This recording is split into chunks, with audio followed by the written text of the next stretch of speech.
Hi friends, Yuvanidhi ಯೋಜನೆಯ August ತಿಂಗಳ amount ಈಗಾಗಲೇ ರಿಲೀಸ್ ಆಗಿ ಪ್ರತಿಯೊಬ್ಬರಿಗೂ ಅಕೌಂಟಿಗೂ ಸಹ ಕ್ರೆಡಿಟ್ ಆಗ್ತಾ ಇದೆ.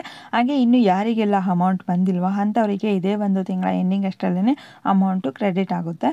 ಹಾಗೆ ಪೆಂಡಿಂಗ್ ಅಮೌಂಟು ಸಹ ನಿಮಗೆ ಕ್ಲಿಯರ್ ಮಾಡ್ತೀವಿ ಅಂತ ಡಿಪಾರ್ಟ್ಮೆಂಟಿಂದ ಅಪ್ಡೇಟನ್ನು ಕೊಡ್ತಾ ಇದ್ದಾರೆ. ನೆಕ್ಸ್ಟ್ ಬಂದು ತುಂಬ ಜನ ಸೆಲ್ಫ್ ಡಿಕ್ಲರೇಷನ್ ಯಾವಾಗ ಸ್ಟಾರ್ಟ್ ಆಗುತ್ತೆ, ಈ ಮಂತ್ ಸೆಲ್ಫ್ ಡಿಕ್ಲರೇಷನ್ ಸಬ್ಮಿಟ್ ಮಾಡಬೇಕಾ ಅಂತ ಕ್ವಶನ್ ಮಾಡ್ತಾ ಇದ್ದೀರಾ. ನೆಕ್ಸ್ಟ್ ಸೆಲ್ಫ್ ಡಿಕ್ಲರೇಷನ್ ಬಂದು ಯಾವಾಗ ಸ್ಟಾರ್ಟ್ ಆಗುತ್ತೆ. ಹಾಗೆ ಈಗ ತುಂಬ ಜನಕ್ಕೆ ಕೌಶಲ್ಕರ್ಗೆ ರಿಜಿಸ್ಟರ್ ಆಗಬೇಕು ಅಂತ ಒಂದು ಮೆಸೇಜ್ ಬರ್ತಾ ಇದೆ ಯುವನಿಧಿ ಕಡೆಯಿಂದ. ಈ ಒಂದು ಯುವನಿಧಿ ಪ್ಲಸ್ ಯೋಜನೆಯ ಬಗ್ಗೆ ಈಗಾಗಲೇ ನಾನು ತುಂಬ ವಿಡಿಯೋಸಲ್ಲಿ ತಿಳಿಸಿದ್ದೀನಿ. ಹಾಗೆ ಈ ಒಂದು ಕೌಶಲ್ಕರ್ಗೆ ಯಾವ ರೀತಿ ರಿಜಿಸ್ಟರ್ ಆಗಬೇಕು, ಏನೆಲ್ಲ ಸ್ಕಿಲ್ಸ್ ಇರುತ್ತೆ, ಯಾವ ರೀತಿ ಸೆಲೆಕ್ಟ್ ಮಾಡಬೇಕು, ಟ್ರೈನಿಂಗ್ ಎಷ್ಟು ದಿನ ಇರುತ್ತೆ, ಈ ಎಲ್ಲದರ ಬಗ್ಗೆ ನಾನು ಈ ಒಂದು ವಿಡಿಯೋ ಮೂಲಕ ನಿಮಗೆ ಅಪ್ಡೇಟ್ಸನ್ನು ಕೊಡ್ತಾ ಹೋಗ್ತೀನಿ. ಹಾಗೆ ಪೆಂಡಿಂಗ್ ಅಮೌಂಟು ಸಹ ನಿಮಗೆ ಈ ಮಂತ್ ಒಳಗಡೆನೆ ಕ್ಲಿಯರ್ ಆಗುತ್ತೆ ಅಂತ ಅಪ್ಡೇಟನ್ನು ಕೊಡ್ತಾ ಇದ್ದಾರೆ. ಈ ಎಲ್ಲದರ ಬಗ್ಗೆ ನಾನು ಈ ವಿಡಿಯೋ ಮೂಲಕ ಕಂಪ್ಲೀಟ್ ಇನ್ಫಾರ್ಮೇಷನನ್ನು ತಿಳಿಸ್ತಾ ಹೋಗ್ತೀನಿ. ಈ ವಿಡಿಯೋನ ಎಲ್ಲೂ ಸ್ಕಿಪ್ ಮಾಡದೆ ಎಂಡ್ವರೆಗೂ ನೋಡಿ. ಹಾಗೆ ಯಾರಾದರೂ ಇದೇ ಫಸ್ಟು ನನ್ನ ಚಾನಲನ್ನು ನೋಡ್ತಾ ಇದ್ದರೆ ಈಗಲೇ ಸಬ್ಸ್ಕ್ರೈಬ್ ಮಾಡಿ, ಈ ವಿಡಿಯೋಗೆ ಒಂದು ಲೈಕ್ ಮಾಡಿ, ಹಾಗೆ ಈ ವಿಡಿಯೋನ ಆದಷ್ಟು ಬೇರೆಯವರಿಗೂ ಸಹ ಶೇರ್ ಮಾಡಿ. ಮೊದಲನೇದಾಗಿ ಸೆಲ್ಫ್ ಡಿಕ್ಲರೇಷನ್ ಬಗ್ಗೆ ನೋಡೋದಾದರೆ, ಸೆಲ್ಫ್ ಡಿಕ್ಲರೇಷನ್ನು 3 ತಿಂಗಳಿಗೆ ಒಮ್ಮೆ ಸೆಲ್ಫ್ ಡಿಕ್ಲರೇಷನನ್ನು ಸಬ್ಮಿಟ್ ಮಾಡಬೇಕು. ತ್ರೈಮಾಸಿಕ ಸೆಲ್ಫ್ ಡಿಕ್ಲರೇಷನ್ ಅಂತ ಹೇಳ್ತೀವಿ ಇದನ್ನು. ಅಂದರೆ 3 ತಿಂಗಳ ಸೆಲ್ಫ್ ಡಿಕ್ಲರೇಷನ್ನು ಒಟ್ಟಿಗೆ ಒಂದೇ ತಿಂಗಳಲ್ಲಿ ಸಬ್ಮಿಟ್ ಮಾಡಬೇಕು. ಈಗ ನೆಕ್ಸ್ಟ್ ಸೆಲ್ಫ್ ಡಿಕ್ಲರೇಷನ್ ಬಂದು ನಿಮಗೆ ನವೆಂಬರ್ ತಿಂಗಳಲ್ಲಿ ಸ್ಟಾರ್ಟ್ ಆಗುತ್ತೆ. ಆಗ ನೀವು ಸೆಪ್ಟೆಂಬರು, ಅಕ್ಟೋಬರು, ನವೆಂಬರು ಈ ಒಂದು 3 ತಿಂಗಳ ಸೆಲ್ಫ್ ಡಿಕ್ಲರೇಷನನ್ನು ಒಟ್ಟಿಗೆ ಸಬ್ಮಿಟ್ ಮಾಡಬೇಕು. ನೆಕ್ಸ್ಟ್ ಯುವನಿಧಿ ಯೋಜನೆಯ ಸ್ಟೇಟಸನ್ನು ನೋಡೋದಾದರೆ, ಸೆಪ್ಟೆಂಬರ್ ತಿಂಗಳ ಸ್ಟೇಟಸ್ಸು ಶೋ ಆಗ್ತಾ ಇದೆ, ಆದರೆ ಇನ್ನೂ ಅಕ್ಟೋಬರ್ ತಿಂಗಳು ಸ್ಟೇಟಸ್ಸು ಶೋ ಆಗಿಲ್ಲ. ಆ ಒಂದು ಸ್ಟೇಟಸಲ್ಲಿ ನಿಮಗೆ 180 ಡೇಸ್ ಕಂಪ್ಲೀಟ್ ಅಂತಲೇ ಶೋ ಆಗ್ತಾ ಇದೆ. ಯಾಕೆ ಅಂದರೆ ಇನ್ನೂ ಸೆಲ್ಫ್ ಡಿಕ್ಲರೇಷನ್ ಸಬ್ಮಿಟ್ ಮಾಡಿಲ್ಲ, ಹಾಗಾಗಿ ನಿಮಗೆ ಆ ರೀತಿ ಬರ್ತಾ ಇರುತ್ತೆ. ಇದೇನು ನಿಮಗೆ ಪ್ರಾಬ್ಲಮ್ ಆಗೋದಿಲ್ಲ. ಸೆಲ್ಫ್ ಡಿಕ್ಲರೇಷನ್ ಸಬ್ಮಿಟ್ ಮಾಡಿದ್ಮೇಲೆ ಅಪ್ಡೇಟ್ ಆಗುತ್ತೆ.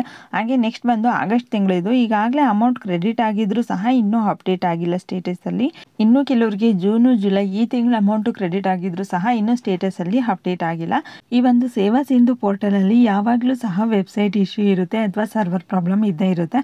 ಹಾಗಾಗಿನೇ ನಿಮಗೆ ಈ ರೀತಿ ಶೋ ಆಗ್ತಾ ಇರುತ್ತೆ. ಇದೆಲ್ಲ ಕ್ಲಿಯರ್ ಆದಮೇಲೆ ನಿಮಗೆ ಕರೆಕ್ಟಾಗಿ ಸ್ಟೇಟಸ್ಸು ಶೋ ಆಗುತ್ತೆ. ನೆಕ್ಸ್ಟ್ ಯುವನಿಧಿ ಪ್ಲಸ್ ಯೋಜನೆಯ ಬಗ್ಗೆ ನೋಡೋದಾದರೆ, ಯಾರೆಲ್ಲ ಯುವನಿಧಿ ಯೋಜನೆಗೆ ಅಪ್ಲೈ ಮಾಡಿದ್ದೀರಾ ಅಂಥವರೆಲ್ಲರೂ ಸಹ ಈ ಒಂದು ಯುವನಿಧಿ ಪ್ಲಸ್ ಯೋಜನೆಯ ಅಡಿಯಲ್ಲಿ ರಿಜಿಸ್ಟರನ್ನು ಹಾಕಬೇಕು.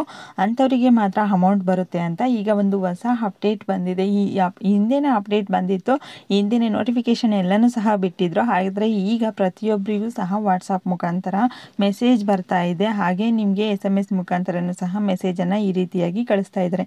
ಯಾರೆಲ್ಲ ಯುವನಿಧಿ ಯೋಜನೆಯ ಫಲಾನುಭವಿ ಇದ್ದಾರೆ ಅಂಥವರು ಕೌಶಲ್ಯ ತರಬೇತಿಯನ್ನು ಪಡಿಬೇಕು. ಕೌಶಲ್ಯ ಅಭಿವೃದ್ಧಿ ನಿಗಮದಲ್ಲಿ ರಿಜಿಸ್ಟರ್ ಆಗಿ ತರಬೇತಿಯನ್ನು ಪಡಿಬೇಕು. ತರಬೇತಿಯನ್ನು ಪಡೆದವರಿಗೆ ಮಾತ್ರ ಇನ್ನು ಮುಂದೆ ಯುವನಿಧಿ ಯೋಜನೆಯ ಅಮೌಂಟು ಬರುತ್ತೆ ಅಂತ ಒಂದು ನೋಟಿಫಿಕೇಶನನ್ನು ಬಿಡ್ತಾ ಇದ್ದಾರೆ. ಈ ಹಿಂದೆನೂ ಸಹ ಹೇಳಿದರು, ಆದರೆ ಕೆಲವರು ರಿಜಿಸ್ಟರ್ ಆಗಿದ್ರು, ಇನ್ನೂ ಕೆಲವರು ರಿಜಿಸ್ಟರ್ ಆಗೇ ಇಲ್ಲ ಇದುವರೆಗೂ ಸಹ. ಹಾಗೆ ಇನ್ನೂ ಕೆಲವರು ಹೇಳ್ತಾ ಇದ್ರು ರಿಜಿಸ್ಟರ್ ಆದರೆ ಅಮೌಂಟ್ ಬರಲ್ಲ, ಸ್ಟಾಪ್ ಆಗುತ್ತೆ ಅಂತ.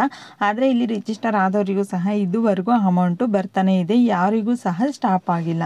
ಯುವನಿಧಿ ಪ್ಲಸ್ ಯೋಜನೆಯ ಮುಖ್ಯ ಉದ್ದೇಶ ಬಂದು ಯಾರೆಲ್ಲ ನಿರುದ್ಯೋಗಿಗಳು ಇದ್ದಾರೆ ಅಂಥವರಿಗೆ ಅವರಿಗೆ ಯಾವ ಸ್ಕಿಲ್ಲಲ್ಲಿ ಇಂಟ್ರೆಸ್ಟ್ ಇದೆಯೋ ಆ ಒಂದು ಸ್ಕಿಲ್ಗಳಿಗೆ ಟ್ರೈನಿಂಗನ್ನು ಕೊಡಿಸಿ ಜಾಬ್ ಪ್ಲೇಸ್ಮೆಂಟ್ಸನ್ನು ಕೊಡಿಸ್ಬೇಕು ಅನ್ನೋದು ಈ ಒಂದು ಯೋಜನೆಯ ಮುಖ್ಯ ಉದ್ದೇಶ ಆಗಿದೆ. ಯಾರೆಲ್ಲ ಕೌಶಲ್ಕರ್ಗೆ ರಿಜಿಸ್ಟರ್ ಆಗಿ ತರಬೇತಿಯನ್ನು ಪಡಿತಾರೋ ಅಂತಹ ಅಭ್ಯರ್ಥಿಗಳಿಗೆ ಮಾತ್ರ ಇನ್ನು ಮುಂದೆ ಯುವನಿಧಿ ಯೋಜನೆಯ ಅಮೌಂಟು ಬರುತ್ತೆ ಅಂತ ತಿಳಿಸ್ತಾ ಇದ್ದಾರೆ.